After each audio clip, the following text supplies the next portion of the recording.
आप सुन रहे हैं विविध भारती। उजाले उनकी यादों की।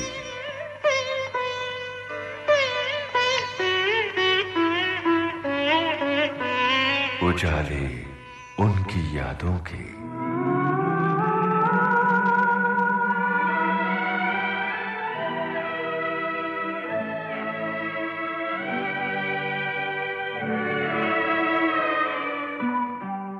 आज के सितारे हैं आपके हमारे अजीज कलाकार नाना पाटेकर।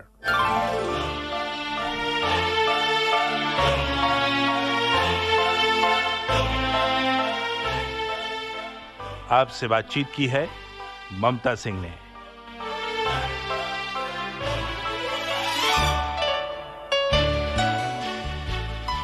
स्वागत है नाना जी आपका। नमस्कार। नमस्कार। सबसे पहले हम आपके बचपन के बारे में जानना चाहते हैं। कहाँ बीता आपका बचपन? मेरा बचपन गांव में बीता, मुरुड़ जंजिरा में, पहली से 7वीं तक। फिर मुझे सुधारने के लिए माँ ने मौसी के पास भेजा। फिर मौसी के बच्चे बिगड़ जाएंगे इसलिए मौसी ने मुझे वापस अपने घर में भेजा। जी, सुना है कि बहुत संकोची किस्म के थे बचपन में आप। संकोची तो नहीं था। अभी मैंने जैसे कहा ना कि जी मेरी मौसी ने उसके कई बच्चे बिगड़ न जाए इसलिए मुझे वापस जी। अपने घर भेजा। मतलब आप सोच सकते हैं कितना संकोची था मैं। तो क्या आज भी आपको वो खेत खलिहान और पहाड़ नदी हाँ, मैं याद वैसे ही आती? जाता हूँ, वही रहता हूँ। अच्छा। मैं बम्बई में बहुत कम रहता हूँ। मैं भीड़ मुझे रास नहीं आती, तो मैं पूना में मेरा एक छोटा सा फार्म है, वहाँ रहता हूँ मैं। जी सिमगढ़ जो है खाई में है, बड़ा मज़ा आता है। जी। अच्छा, पढ़ाई की आपने, पढ़ाई के बाद रंगमंच और चित्रकारी, पेंटिंग, तो तीनों का ये समन्वय कैसे एक साथ बचपन संभाला? से चित्रकारी और थिएटर में स्कूल में था तब से कर रहा था, चित्रकारी में स्कूल में था तब से कर रहा था। कॉलेज में मैं जे स्कूल ऑफ आर्ट में गया। जी फिर वहाँ से कमर्शियल आर्ट की डिग्री हासिल की। फिर एडवर्टाइजिंग एजेंसी में काम किया, लेकिन इसके साथ लगातार मैं थिएटर करता रहा। और फिर एक दिन नौकरी छोड़ दी और मैंने थिएटर करना ही शुरू कर दिया। जी। फिर तो थिएटर के बाद मैं फिल्मों में आया, वो स्मिता पाटिल की वजह से। वो मुझे घसीट के लेके गई और उसकी वजह से मैंने फिल्मों में काम कर शुरू किया। जी।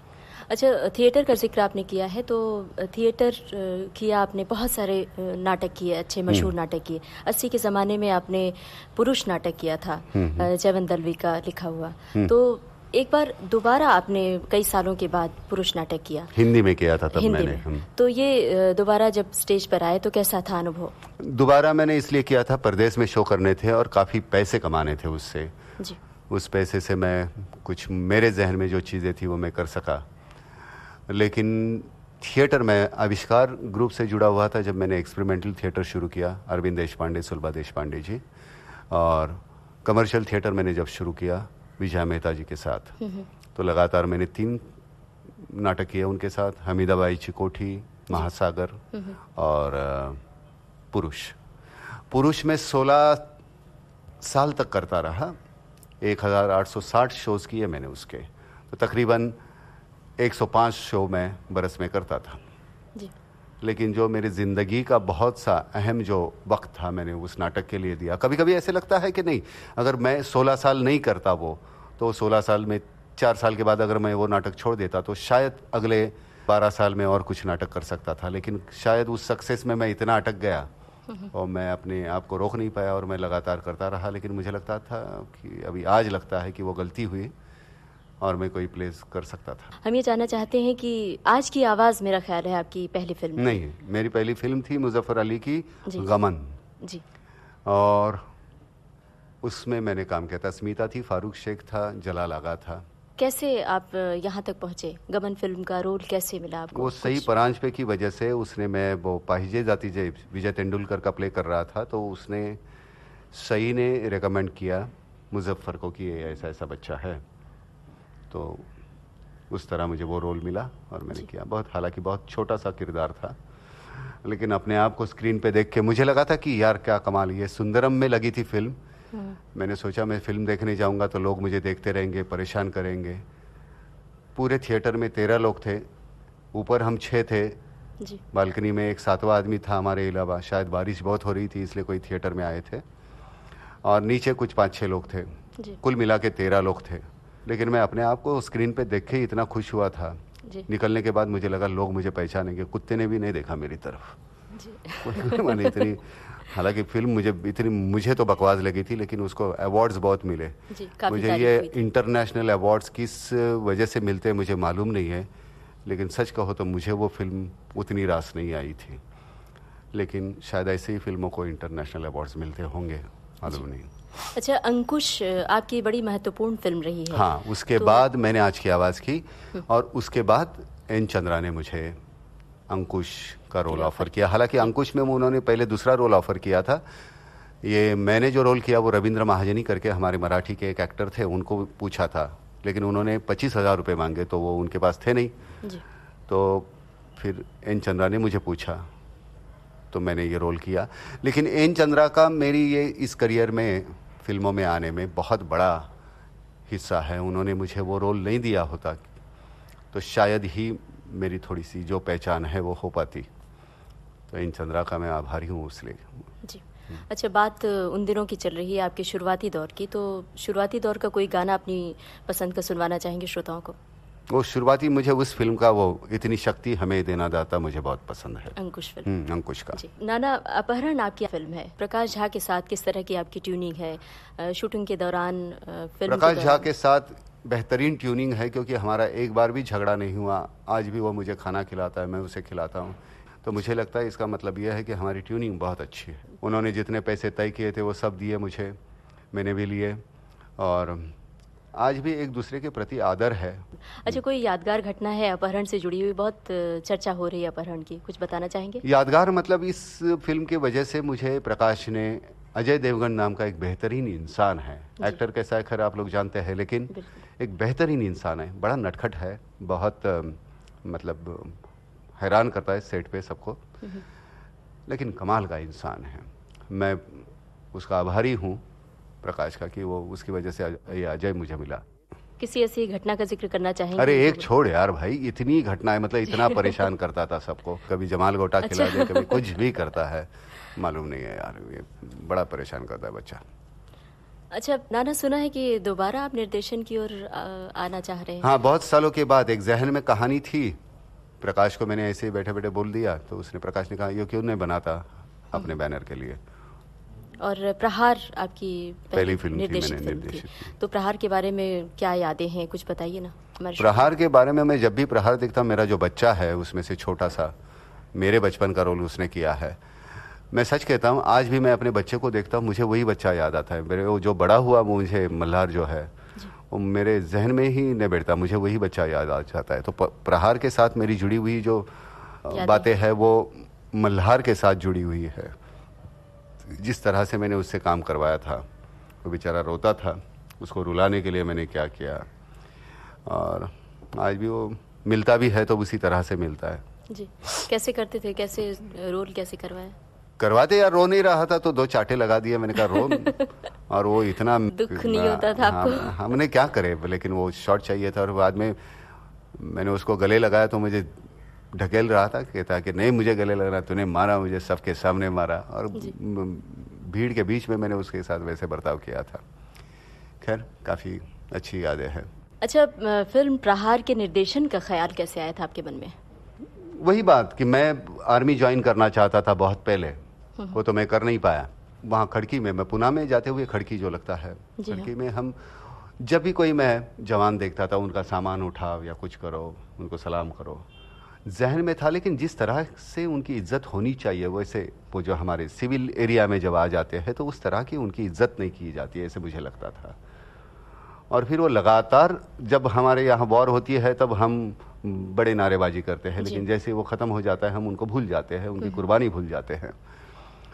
तो उस वजह से वो जहन में था। उसके बाद मैंने मराठा लाइट इन्फेंट्री में स्पेशल परमिशन लेके काफ़ी वक्त गुजारा वहाँ पूरी स्क्रिप्ट लिखी और बाद में ये फिल्म बनाई थी। अच्छा, ये बहुचर्चित बहुप्रशंसित फिल्म थी, हमने सोचा था कि आप और फिल्में डायरेक्ट करेंगे, लेकिन इस बीच आपकी फिल्में आई नहीं, क्या वजह थी? नहीं, वजह ये थी कि मैं वैसे बहुत ही साधारण घर से था, उतने पैसे थे नहीं मेरे पास। ये फिल्म करने के बाद काफ़ी ऑफर्स आई तो पैसे बटोरने में मैं मशगूल हो गया, हालांकि ये गलत था। और अपना एक घर हो, छोटा सा क्यों ना हो, जी। उस घर के लिए। फिर आदमी हूँ, इंसान हूँ, तो फिर वो लालचे बढ़ जाती है, फिर ये थोड़ा सा ये भी चाहिए, फिर थोड़ा ये भी चाहिए, फिर थोड़ा ये भी चाहिए, ख्वाहिशें और बढ़ती गईं। ये बढ़ता गया, और वो मैं कर नहीं पाया। अब जाके ऐसे लगता है कि ज़िंदगी में जितना कुछ चाहिए था वो उससे बहुत कुछ ज़्यादा ऊपर वाले ने दे दिया है। तो एक जहन में कहानी थी तो वो, लेकिन मुझे ऐसे लगता है कि एक बार आप सोच लो कि मुझे इतना चाहिए, और वहाँ अगर रुक जाओ ना तो बहुत कुछ कर सकते हो, लेकिन हम उसमें इतने मशगूल हो जाते हो बटोरने में। अच्छा, फिल्मों में आप बड़े गुस्सैल नज़र आते हैं और मुझे भी पूछते हुए थोड़ा सा डर लग रहा है। तो इस जो असली ज़िंदगी है, असली शख्सियत क्या है नाना पाटेकर की? नहीं, अब आपने मुझे देखा है, आप पहली बार मुझे मिल रही है। बहुत अच्छा लग रहा है। हाँ, तो आपको तो मालूम है मैं मेरे किरदारों की वजह से, अब किरदार ही ऐसे निभा है तो ये बिल्कुल जायज़ है कि आपको लगे कि नहीं जी। मैं वैसे ही हूँ। बिल्कुल। अब अभी आप मिली है तो आपको शायद चला होगा कि मैं उतना डरावना नहीं हूँ जितना आपने सोचा बिल्कुल था। भी नहीं है। हाँ, तो खैर, लेकिन वो क्या, जैसे जब एक बार एक किरदार अगर लोगों को पसंद आ जाता है, वो फिर उसी तरह के किरदार में आपको डायरेक्टर्स या प्रोड्यूसर कैद कर दिया वो जाता कैद कर देते हैं। पर असल ज़िंदगी में नाना पाटेकर बड़े ही अच्छे और हाँ भाई, मैं सरल भी इंसान हंसना हैं। चाहता हूँ, मैं भी खाना खाता हूँ, मैं भी सोता हूँ, मुझे भी दर्द होता है, मुझे भी हंसी आती है, मुझे भी दुख होता है। नाना जैकी श्रॉफ के साथ आपकी कई फिल्में, हाँ, परिंदा, अग्निसाक्षी, युग पुरुष भी। युग पुरुष थी, फिर गैंग थी। तो जैकी के लिए कुछ बताइए ना, कैसी ट्यूनिंग रही है, कैसी दोस्ती जैकी रही? बहुत अच्छा दोस्त है, बेहतरीन इंसान है।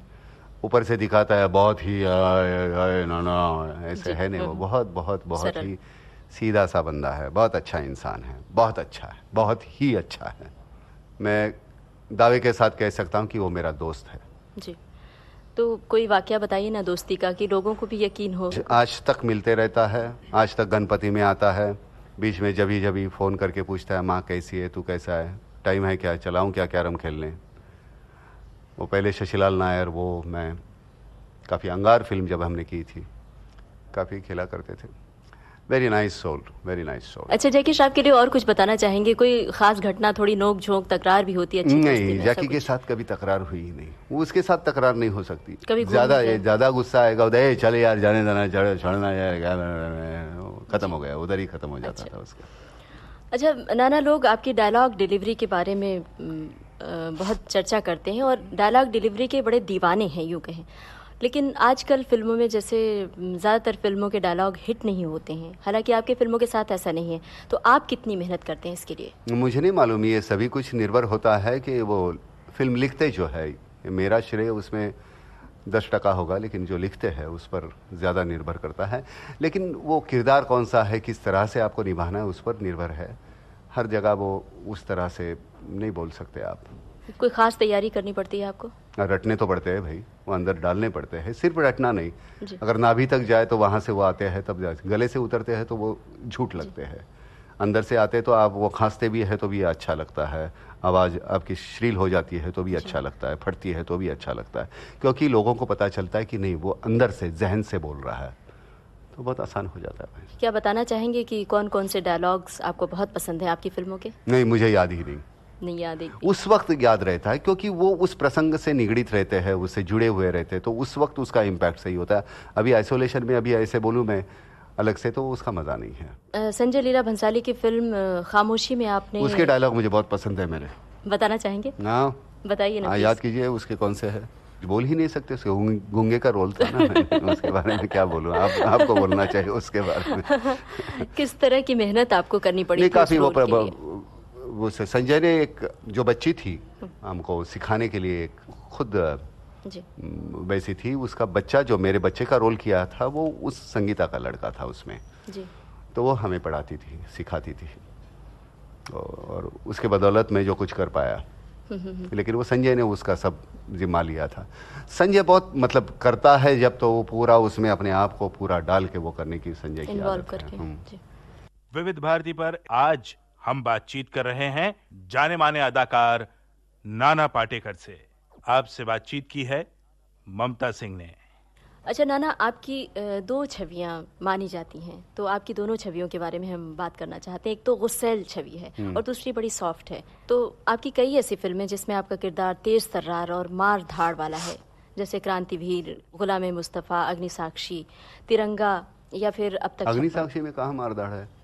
थोड़ा गुस्सैल तो रहा है। गुस्सेल तो बहुत ही है, लेकिन मारधाड़ कहाँ है? तो गुस्सैल भी है और मार धाड़ वाला रोल, मतलब दोनों को हम मिक्स करते हुए बात करना चाह रहे हैं। तो अपनी इस छवि के बारे में आप क्या कहना चाहेंगे? मैं क्या कहूँ, तुम बताओ।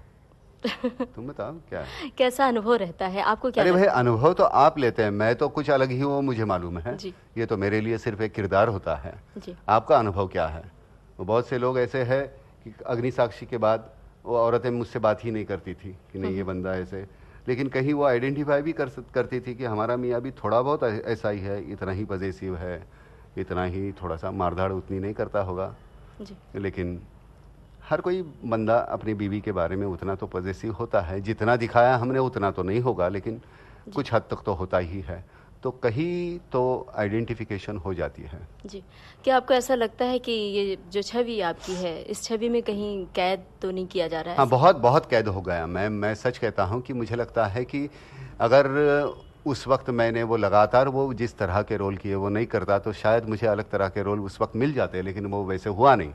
लेकिन उसके पहले मेरे परिंदा के बाद अगर मैं अमोल पालेकर ने मुझे थोड़ा सा रुमानी हो जाए, उस तरह की फिल्म, मतलब उन्होंने भी सोचा था कि नाना ये तुम्हारे मतलब प्रकृति का रोल है नहीं और तुम ये नहीं कर पाओगे। मैंने कहा भाई एक्टर हूँ, थोड़े दिन मेरे साथ रिहर्सल कर ले और बाद में देख ले, अगर तुझे नहीं जचता तो निकाल दे मुझे। और फिर मैंने वो फिल्म उनके साथ की थी। हालांकि उसके डायलॉग जो है बहुत कमलेश पांडे ने लिखे थे, मुक्त छंद में लिखे हुए वो डायलॉग थे। मतलब हाँ मेरे दोस्त, वही बारिश जो आसमान से आती है, बूंदों में गाती है, पहाड़ों से फिसलती है, नदियों में चलती है, नहरों में मचलती है, कुएं पोखर से मिलती है, खपरेलों पर गिरती है, गलियों में फिरती है, मोड़ पर संभलती है, फिर आगे निकलती है। तो जिस तरह से उसका रिदम था, इसे पानी भी कहते हैं उर्दू में आप, मराठी में पानी, तमिल में तन्नी, कन्नड़ में नीर और बांग्ला में इसे जौल कहते हैं। संस्कृत में जिसे वारी, नीर, जीवन, पय, अमृत, उद, अम्बु भी कहते हैं। ग्रीक में इसे अक्वा प्यूर, अंग्रेजी में वाटर, फ्रेंच में और केमिस्ट्री में H2O कहते हैं। ये पानी जब आँख से ढलता है तो आंसू कहलाता है, लेकिन चेहरे पे चढ़ जाए तो रुबाब बन जाता है। कोई शर्म से पानी पानी हो जाता है। और कभी कभी ये पानी इस फाइलों में अपने कुएं समेत चोरी हो जाता है। पानी तो पानी है, पानी जिंदगानी है।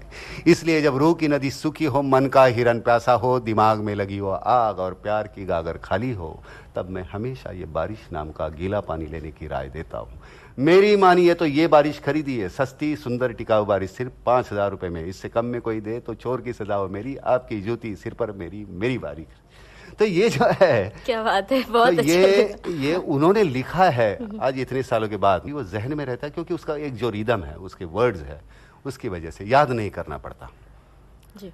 तो वैसे वो वजूद में उन्होंने, जावेद साहब ने जो लिखा था, कैसे बताओ मैं तुम्हें, जी। मेरे लिए तुम कौन हो, धड़कनों का तुम गीत हो, जीवन का तुम संगीत हो, तुम जिंदगी, तुम बंदगी, तुम रोशनी, तुम ताजगी, तुम हर खुशी, तुम प्यार हो, प्रीत हो, मनमीत हो, आंखों में तुम, यादों में तुम, नींदों में तुम, ख्वाबों में तुम हो मेरी हर बात में, तुम हो मेरे दिन रात में, तुम सुबह में, तुम शाम में, तुम सोच में, तुम काम में, मेरे लिए पाना भी तुम, मेरे लिए खोना भी तुम, मेरे लिए हंसना भी तुम, मेरे लिए रोना भी तुम, और जागना सोना भी तुम। जाऊं कहीं देखूं कहीं, तुम हो वहाँ, तुम हो वहीं, कैसे बताओ मैं तुम्हें, तुम बिन तो मैं कुछ भी नहीं, कैसे बताओ मैं तुम्हें, मेरे लिए तुम कौन हो। सो ये जो है, ये हुनर राइटर का है।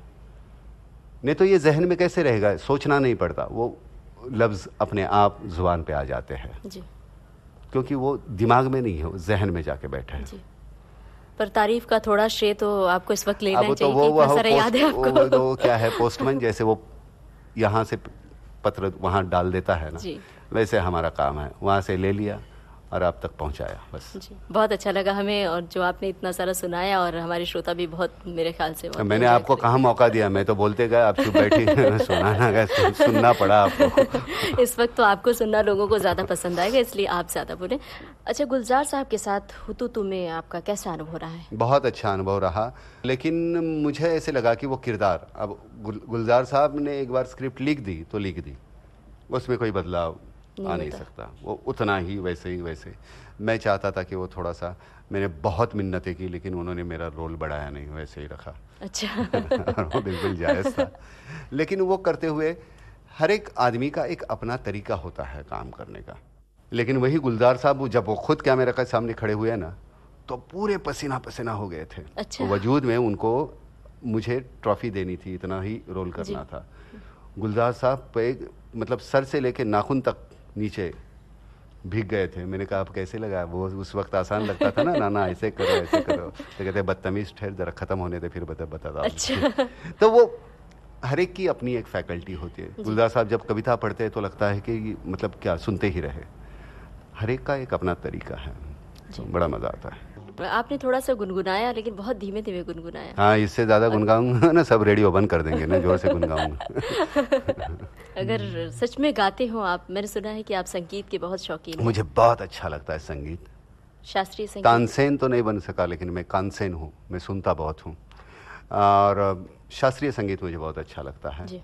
हालांकि विदेशी संगीत मैं बहुत कम सुनता हूँ, तो शायद वो विदेशी संगीत मुझे रास नहीं आता। उसकी वजह यह है कि मेरी अकल कम है, वो अंग्रेज़ी आती नहीं है ज़्यादा, तो उसकी वजह से शायद।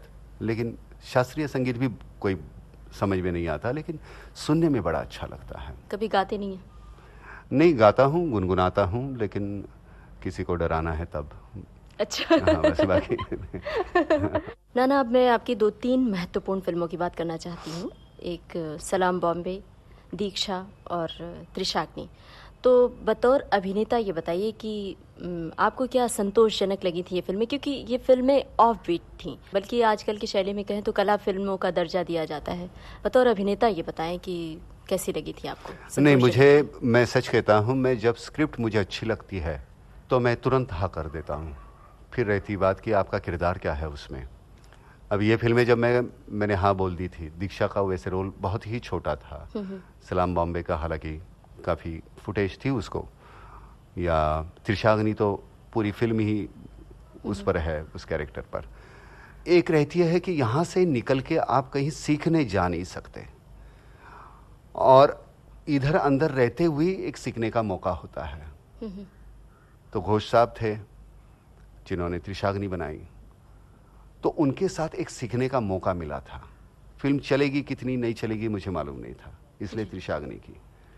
दीक्षा उसी तरह पहले बनी हुई फिल्म थी दूसरी भाषा में, घटश्राद्ध, उस पर वो आधारित थी।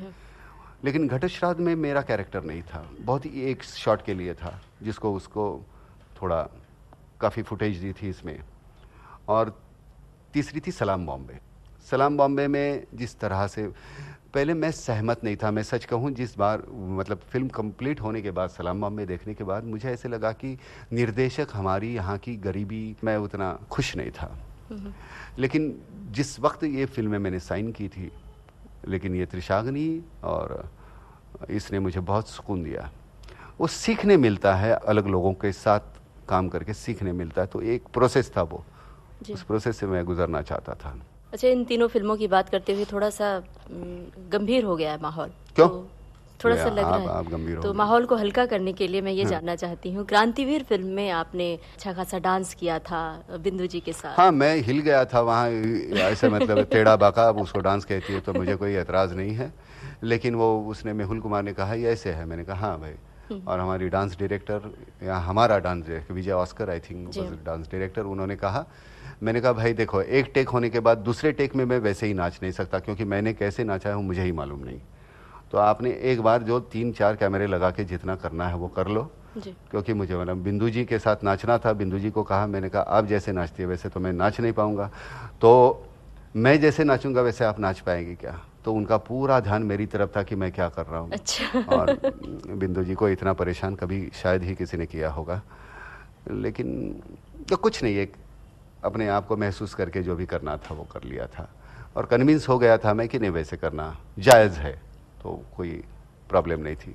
नाना साहब, बात चलिए क्रांतिवीर फिल्म की, और डांस वांस की बात चल रही है, तो क्या ऐसा कुछ गाना सुनवाना चाहते हैं श्रोताओं को, या फिर कोई और संजीदा किस्म का गीत? नहीं, मुझे वो जॉनी साहब का ऐ दिल है मुश्किल जीना यहाँ, जरा हटके जरा बच के, ये बॉम्बे मेरी जान, और कमाल का गाना है। सुना हमने कि राइफल शूटिंग क्लब के आप मेंबर हैं, इसके बारे में कुछ बताइए ना। कुछ नहीं, ऐसे ही जिंदगी में मतलब शुरुआत में पैसे नहीं थे इसलिए उस वक्त कर नहीं पाया, बाद में थोड़े से पैसे थे लेकिन वक्त नहीं था। अब थोड़े से पैसे भी है, थोड़ा वक्त भी है।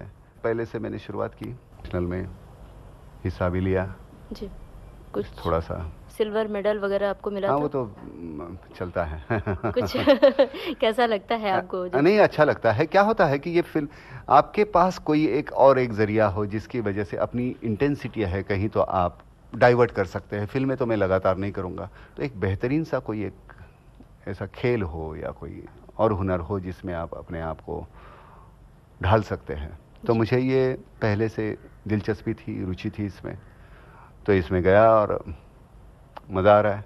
अच्छा लगता है। हाँ। अच्छा, सिल्वर मेडल की बात हमने की है तो हमें याद आया पुरस्कारों की। आपको कई पुरस्कारों से नवाजा गया है, तो आपके जीवन में क्या महत्व है अवार्ड्स का? मैं सच कहता हूँ, अवार्ड्स का मेरे जीवन में बिल्कुल कोई महत्व नहीं है। पहले अच्छा लगता था।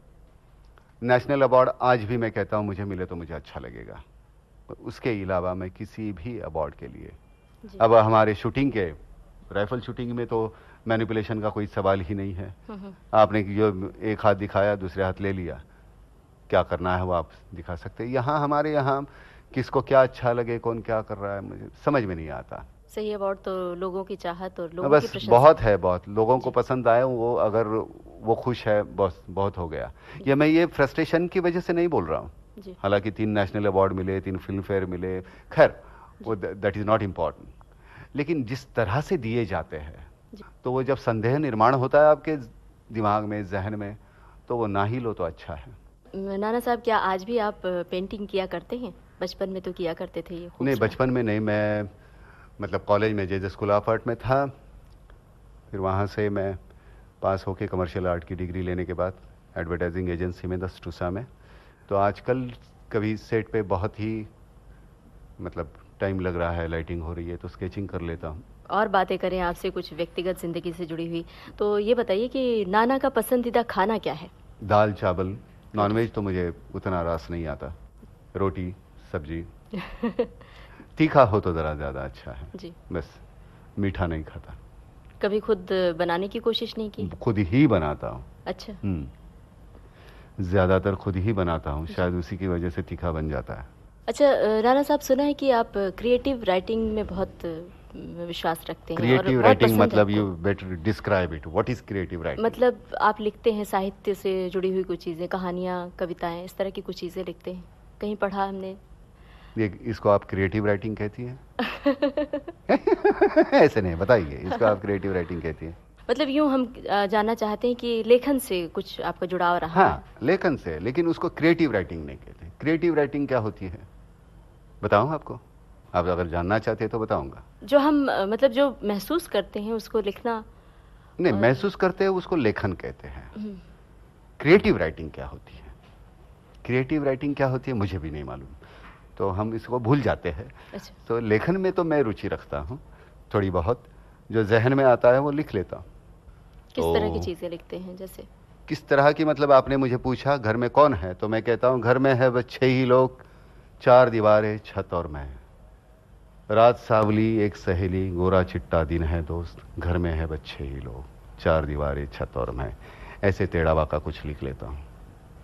अब देख रही है, बोल रही नहीं कुछ। मैं सुन रही हूँ, मैं अरे, सोच रही हूँ कि आगे कुछ अरे आप सुनाएंगे। मुझे लगा देख रही है, लेकिन आप सुन भी रही थी। मुझे पता ही नहीं, सॉरी है। नहीं, मैं अभिभूत हूँ कि आप कुछ और सुनाने जा रहे हैं। अगर नहीं आप नहीं नहीं, क्योंकि लोगों को सुनना पसंद आएगा। नाना मुझे साहब, लगा कि आंखों में ऐसे था कि क्या यार ये पागल आदमी है या मुझे सुनना पड़ता है, ऐसे था, इसलिए मैं चुप बैठा। नहीं, मैं सुन रही थी कि लोग क्योंकि आपको सुनना पसंद करेंगे, इसलिए मैं सोच रही थी ज्यादा से ज्यादा आप सुनाए तो अच्छा लगेगा। लेकिन क्या है, और लोगों को कि हम आप- दिखाई नहीं दे रहे हैं। अच्छा, नाना साहब, डायरेक्टर पार्थो घोष ने विविध भारती के स्टूडियो में एक बार जिक्र किया था कि आपको पहाड़, जंगल और नदी बहुत पसंद है। हाँ। तो वो मतलब आप उनको कहीं ले गए थे एक फार्म हाउस में, तो वो क्या थी कहानी, कुछ हम जानना वो उनको चाहते हैं। फार्म हाउस पे लेके गया, काफी बारिश होने लगी, पानी से गुजर रहे थे हम नाव से, और इतनी ठंड थी। वो पार्थो घोष, मतलब वहाँ जंगल उनके सर पे कम है, आपने देखा होगा, उनके बाल झड़े हुए हैं, तो उनको वहाँ से ठंड शुरू होती थी और नाखून तक पैरों के, और वो इतने कांपने लगे। और वहाँ जाने के बाद वो हमने स्वेटर वगैरह तो थे नहीं, थोड़ा सा लिक्विड स्वेटर ले लिया हमने, और हमारी ठंड जो है उसको काबू में रखने की कोशिश की। और वो जो है वहाँ वो बहुत डर गए थे, हालांकि उनको वो आदत नहीं है ऐसे जंगली। मेरा चेहरा और मेरा बर्ताव भी आदिवासी है, तो क्या करें। लेकिन मैं सच कहता हूँ कि जो सुकून आपको पहाड़ों में, या वो हर एक की अपनी चाह है। कई लोग ऐसे होते हैं कि जिनको भीड़ ना देखे तो वो घबरा जाते हैं। कई लोग ऐसे होते हैं कि उनकी रोज छवि अखबार में अगर छप के नहीं आए तो उनको लगता है कि उनकी ज़िंदगी बेकार हो गई।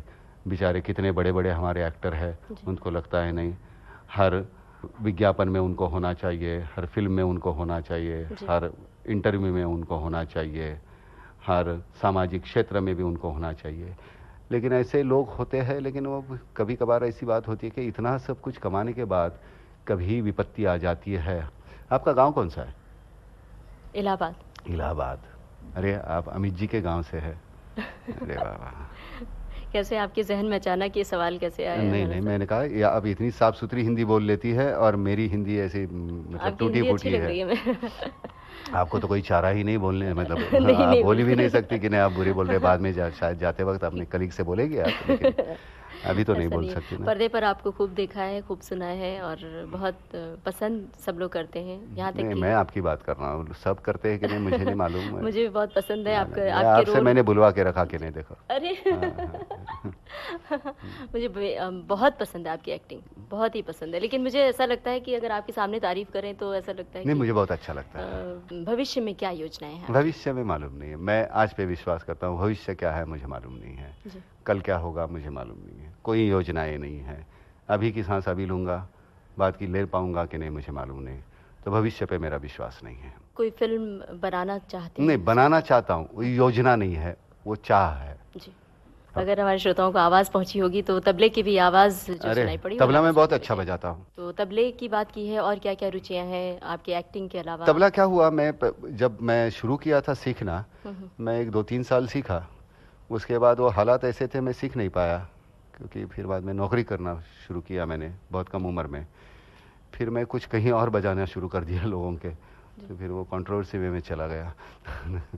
तो ऐसे सुना है गणेशोत्सव बड़े शौक से आप मनाते हैं, क्या क्या तैयारी करते हैं? तैयारियां मतलब हर साल मेरे पिताजी जब थे वो करते थे। पिताजी के जाने के बाद मैंने माँ को कहा था कि मैं ये त्योहार बंद कर दूंगा, तो माँ ने कहा जब तक मैं जिंदा हूँ तब तक तो करो। तो मैंने कहा माँ अगर तू चाहती है अगर मैं ये करूँ तो तू जिंदा रहे। सब मिल के उस 10 दिन में कोई शूटिंग नहीं, कोई डबिंग नहीं, कुछ नहीं, 10 दिन में अपने घर में रहता। कोई गाना सुनवाना चाहेंगे? आप सुनाइए। अभी इतनी देर मेरे पसंद के गाने आप सुनवा रही थे, आपके पसंद का कौन सा गाना है? कौन सा है बताइए? बहुत सारे। नहीं, बहुत सारे नहीं, एक अभी एक ही आप बताइए। लता जी का गाया हुआ कौन सा? लता जी ने ही तो सारे गाने गाए हमारे जिंदगी में, हम सुनते आ रहे हैं। तुम्हारे लिए का मुझे बेहद पसंद है। तुम्हारे लिए? हाँ, कौन सा? तुम्हें देखती हूँ तो। अरे वाह, आपको पसंद है? बिल्कुल। लता जी का कौन सा गाना किसको पसंद नहीं है? वो तो बहुत मुश्किल है, लेकिन हाँ, तो मैं अक्सर अपने प्रोग्राम ये हमारे लिए, हम सभी जो है उनको जिंदगी में एक वरदान मिला है कि आपके आंखों को शायद हमारे यहाँ कुछ बुराइयाँ नजर आ रही है, लेकिन कान को एक सुकून मिलेगा जिंदगी भरे ऊपर वाले ने हमको कहा, इसलिए लता जी को इस दुनिया में भेजा है। क्या है, जो मेरी हिंदी है जी वो उतनी साफ सुथरी नहीं। आप इलाहाबाद की है, आपकी हिंदी काफ़ी, तो वो मुझे लफ्ज़ ढूंढने पड़ते हैं अगर मैं हिंदी में बात बहुत करता अच्छा लग रहा है। नहीं, वो मतलब टेढ़ी बाकी तो बोलता हूँ। अगर मेरी भाषा है, जिसने मतलब जिस भाषा में आप सपने देखते हो वो आपकी मातृभाषा है। मराठी में सपने देखता हूँ। नाही तर काय होतं की मराठीमध्ये बोलत असताना ते शब्द असे सहज येतात।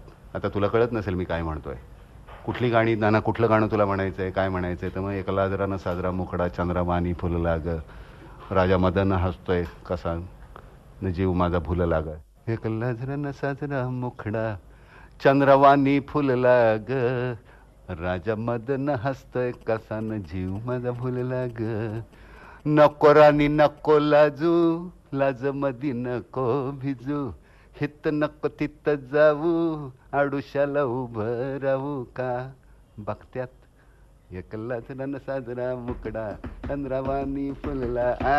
क्या बात कसं मग आयला मराठी माणसांना कळायला पाहिजे का नाही? नानाचा हे मुलाखत म्हटल्यानंतर, नाही तर जोड्यानं हाणतील ना मला। राम राम। बहुत बहुत शुक्रिया आपका, आपने अब एक बार हंस के दिखाइएगा।